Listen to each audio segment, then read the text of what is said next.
Hello my student ITI RBTM ITI Amit Mishra fitter second year.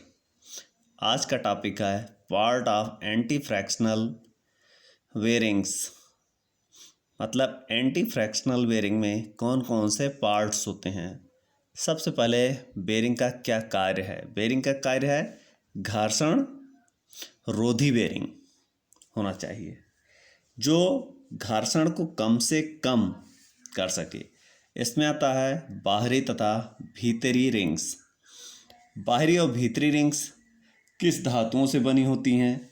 ये धातुएं nickel, chromium, steel से बनाई जाती हैं तथा इनमें घूमने वाले वाल्व्स के लिए रेसर बनाई जाती हैं जो बाहरी रिंग हाउसिंग में फिट होती हैं तथा भीतरी रिंग्स को शाफ्ट पर फिट किया जाता है। अब ये जो बाहरी साइड है वह हमेशा हाउसिंग जो उसका होगा उसमें फिट होगा और अंदर वाला जो भाग होगा वो शाफ्ट पर फिट होगा। अगली चीज़ आती है बाहरी तथा भीतरी रेसर। अब बाहरी और भीतरी रिंग्स में झिर्री या खांचा बना होता है। जो बाहरी वाला होगा उसमें अंदर साइड खांचा बना होगा, जो अंदर होगा उसमें बाहर साइड खांचा बना होगा।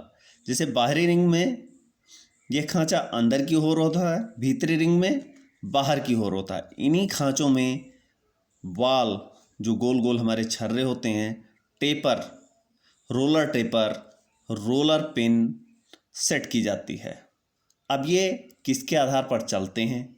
इसको कहते हैं केज, जिसको हम पिंजरा कहते हैं। इसमें घूमने वाले पार्ट को केज में रखा जाता है। यह केज वाल्व्स के रोलर्स आदि को बराबर दूरी बनाए रखती है और भीतरी और बाहरी रेशमी वाल्व्सों को सहारा का प्रदान करती है। ये अधिकतर इस्पात के बनाए जाते हैं, जैसे पीतल, कांसा, एल्युमिनियम, बैकलाइट, नायलॉन आदि चीज़ों से बनी होती हैं। ये क्या करता है? रोलर को साथ में घूमता रहता है, जिससे हमारी बेरिंग काम करती है। अगला चीज़ आता है इसमें धावक, रनिंग एलिमेंट्स क्या चीज़ हैं? घर्षण को कम करने तथा स्पीड व संपर्क क्षेत्र को कम करने के लिए घर्षण रोधी बेरिंग प्रायः वाल, प्लेन रोलर, टेपर, उत्तल रोलर, पिन रोलर का प्रयोग किया जाता है। ये बेरिंग एलिमेंट्स से निकिल क्रोमियम से बने होते हैं। जैसा ये बेरिंग दिखाया गया है चित्र में, ये क्या है? इसका केज है, ये इसके बॉल्स हैं, ये इसका जो अंदर वाला भाग होता है जिस पर शाफ्ट बैठता है, रेसर जिसको हम बोलते हैं। अगला चीज़ आता है जैसे बेरिंग के संबंध में कुछ पद और उसकी परिभाषाएं जैसे कुछ चीज़ों की होती हैं। जैसे पहला आता है बेरिंग हाउसिंग, दूसरा चीज़ आता है प्लम्बर ब्लॉक, तीसरा आता है बैकेट, चौथा आता है बैठाना, पांचवा आता है लोडिंग। अब ये क्या चीज़ें हैं? जैसे बेरिंग हाउसिंग, ये बैकेट या प्लम्बर ब्लॉक का एक खोखला भाग होता है जहाँ पर बेरिंग फिट होती है। जो हमारा प्लम्बर ब्लॉक होता है उसके अंदर हमारी बेरिंग फिट होती है। प्लम्बर ब्लॉक ये कास्ट आयरन का बना होता है। कास्ट आयरन का बना ये पेडेस्टल प्रकार का होता है, जिसमें बेरिंग को बैठाने के लिए हाउसिंग बना होता है। ये फर्श पर नट बोल्ट के द्वारा कस दिया जाता है। जैसे फाउंडेशन पर जो हम कसते हैं नट बोल्ट के द्वारा, उसी से एक कस दिया जाता है। अब बैकेट क्या चीज़ है? ये एक हैंगर के आकार का कास्ट आयरन का बनाया जाता है। इसमें बेरिंग को बैठाने के लिए हाउसिंग बना होता है। ये सेल्फ सेंटर शाफ्ट को सहारा देने के लिए प्रयोग किया जाता है। ये प्रायः छत में ऊपर बैकेट दीवार में फिट किया जाता है। जैसे कभी कभी हम शाफ्ट को क्या करते हैं, ऊपर दीवारों पर फिट कर देते हैं, उसके बाद वहाँ पर शाफ्ट लगा देते हैं, जिसे काउंटर शाफ्ट का यूज करते हैं। लोडिंग क्या चीज़ है? अब इसमें जैसे बेरिंग के ऊपर पड़ने वाला लोड बोझा कई प्रकार का बल लगाता है, जिसे हम लोडिंग कहते हैं।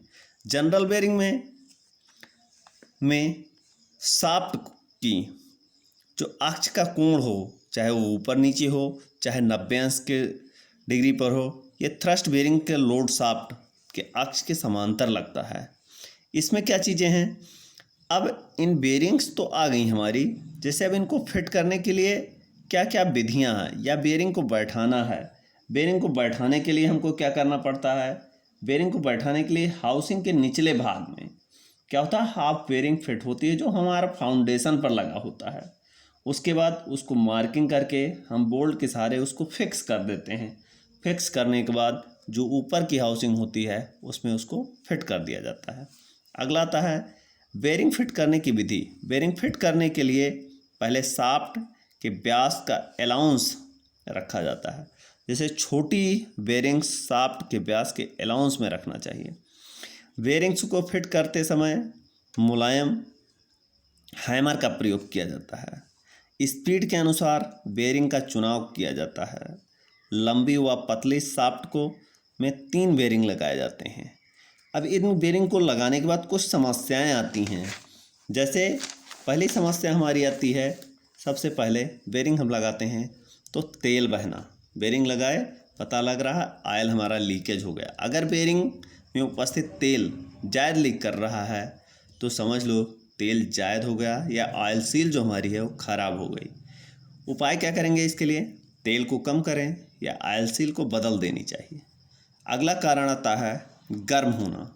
अगर बेरिंग हम चला रहे हैं गर्म हो रही है तो कम मात्रा में लुब्रिकेंट है या शाफ्ट का जो शाफ्ट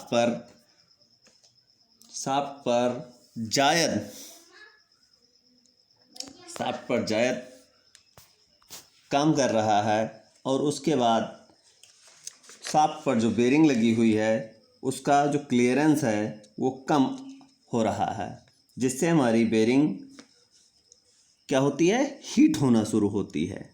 अब इसके लिए उपाय क्या करेंगे, उसमें लुब्रिकेंट डालना चाहिए तथा शाफ्ट को चेक करना चाहिए। आवाज़ आना, अगर बेरिंग आवाज़ करता है तो समझ जाना चाहिए इसका क्लियरेंस कम है या लुब्रिकेशन कम है। इनको चेक करना चाहिए और इसके कारण को हटा देना चाहिए। टुकड़े हो जाना, इस परिस्थिति में शाफ्ट पर बेरिंग के क्लियरेंस को चेक करना चाहिए, या बेरिंग को ज़्यादा घिस जाता है तो टूट जाता है, जिससे इसको हटा देना चाहिए। शीघ्रता से घिस जाना, इस प्रकार की समस्याएं तब आती हैं जब बेरिंग पर ज़्यादा भार हो या अपर्याप्त मात्रा में लुब्रिकेशन हो, जिसमें मिट्टी, धूल आदि के कण हों। इस कारण को सही करने के लिए वहाँ से हमको इसको हटा देना चाहिए या उसको पैक कर देना चाहिए। Okay, thanks student.